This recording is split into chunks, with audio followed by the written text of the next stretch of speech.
Everyone, this is Manisha. Welcome to my YouTube channel Manisha study line. आज मैं class 12 के लिए बायोलॉजी चैप्टर 4 जनन स्वास्थ्य से इंपॉर्टेंट क्वेश्चन आंसर के नोट्स बताने जा रही हूँ। तो आइए इसे शुरू करते हैं।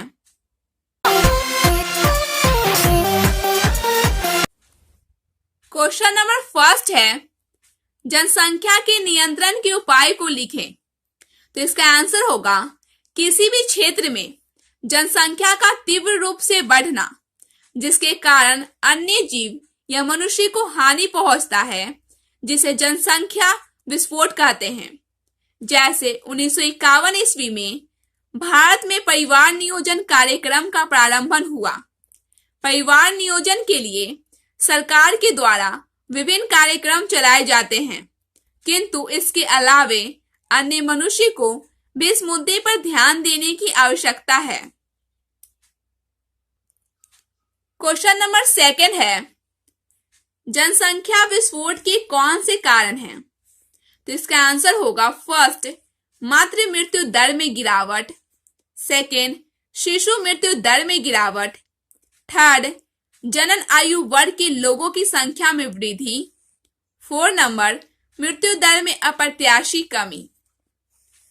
क्वेश्चन नंबर थर्ड है, जनन ग्रंथि को हटाना गर्भ निरोधकों का विकल्प नहीं माना जा सकता है, क्यों? तो इसका आंसर होगा, जनन ग्रंथि को हटाना गर्भ निरोधकों का विकल्प इसलिए नहीं माना जा सकता क्योंकि इनके संभावित दुष्प्रभावों में मिचली, उदरीय पीड़ा, बीच बीच में रक्तस्राव, अनियमित आर्तव रक्तस्राव या यहाँ तक कि स्तन कैंसर जैसी रोग हो सकती है। साथ ही गर्भ निरोधकों का उपयोग कभी भी संयोग में बाधक नहीं बनता।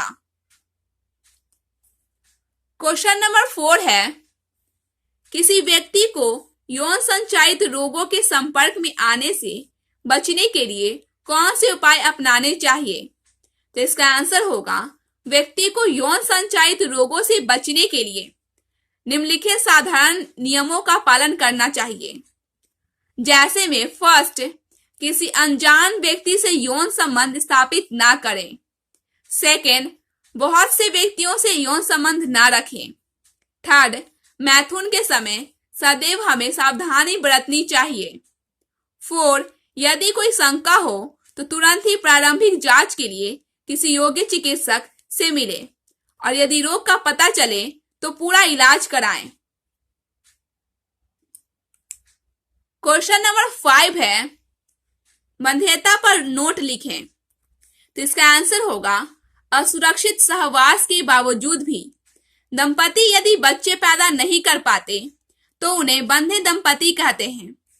अपने देश भारत में इसका दोष प्राय स्त्रियों को ही दिया जाता है, जबकि पुरुष में भी यह पाया जा सकता है।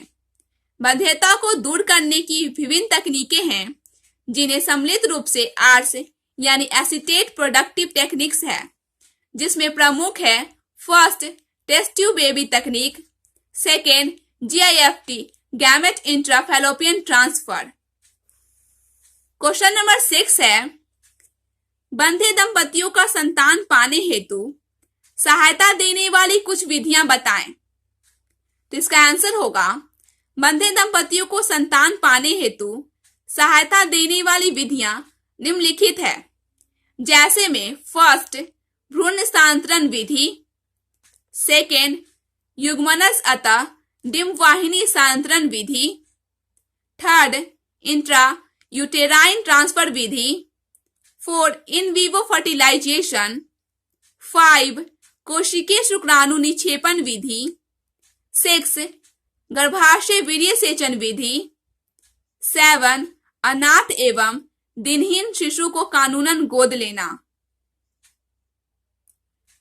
क्वेश्चन नंबर 7 है, MTP medical termination of pregnancy यानी प्रेरित गर्भपात क्या है?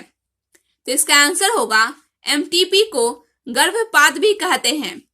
यह गर्भस्थ शिशु को प्रारंभिक अवस्था में काफी सुरक्षित तरीके से कराया जाता है, जो प्रायः 12 सप्ताह तक का समय है, अर्थात गर्भावस्था के पहले 3 महीने के अंदर इसके बाद गर्भपात कराना जोखिम भरा होता है, क्योंकि इस समय तक गर्भस्थ शिशु अपरा यानी प्लेसेंटा के निर्माण द्वारा माता के गर्भाशय में मजबूती के साथ चिपक जाता है।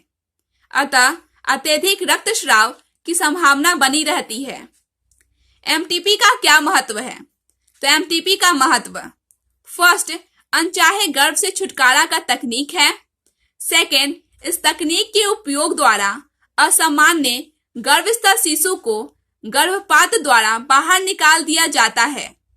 हालांकि आजकल इसका दुरुपयोग सामान्य मादा गर्भस्थ भ्रूण की हत्या के रूप में सामने आने लगा है, जो भारत सहित बहुत से देशों में देखने को मिलता है।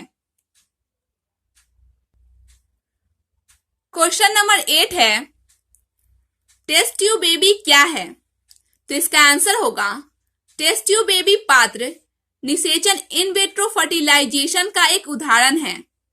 इसमें अंडे का निषेचन शरीर के बाहर होता है, फिर जाइगोट को 8 कोशिकीय भ्रूण तक विकसित कर माता के शरीर में फैलोपियन ट्यूब में प्रवेश कराया जाता है, जहां भ्रूण का आगे का विकास हो पाता है। अतः इसे जाइगोट इंट्राफैलोपियन ट्रांसफर कहते हैं। यदि भ्रूण का विकास 8 से अधिक होता है तो इसे सीधे गर्भाशय में प्रतिस्थापित किया जाता है। इसे इंट्रायूटेराइन ट्रांसफर कहते हैं। सबसे पहला test tube baby Louise Joy Brown 1978 में इंग्लैंड में पैदा हुई थी, जबकि भारत में सबसे पहला टेस्ट ट्यूब बेबी कुमहर्षा 1986 में मुंबई में पैदा हुई थी। क्वेश्चन नंबर 9 है, उल्व भेदन तकनीक क्या है? हमारे देश में यह निषेधित क्यों है? तो इसका आंसर होगा, उल्व भेदन तकनीक के द्वारा गर्भस्थ शिशु में मौजूद आनुवांशिक विकार का पता लगाया जाता है। हमारे देश में उल्व भेदन जांच निषेधित है, क्योंकि बहुत सारे दंपति इसका दुरुपयोग लिंग जांच द्वारा करते हैं। अर्थात गुणसूत्रीय जांच के द्वारा यदि मादा लिंग का पता चलता है तो शीघ्र ही गर्भाशय में ही भ्रूण हत्या करवा दिया जाता है। इसके कारण मादा शिशु की संख्या तेजी से घटते जा रही है। अतः इसे निषेधित कर दिया गया है संवैधानिक रूप से। क्वेश्चन नंबर 10 है, यौन संचारित रोग पर टिप्पणी करें।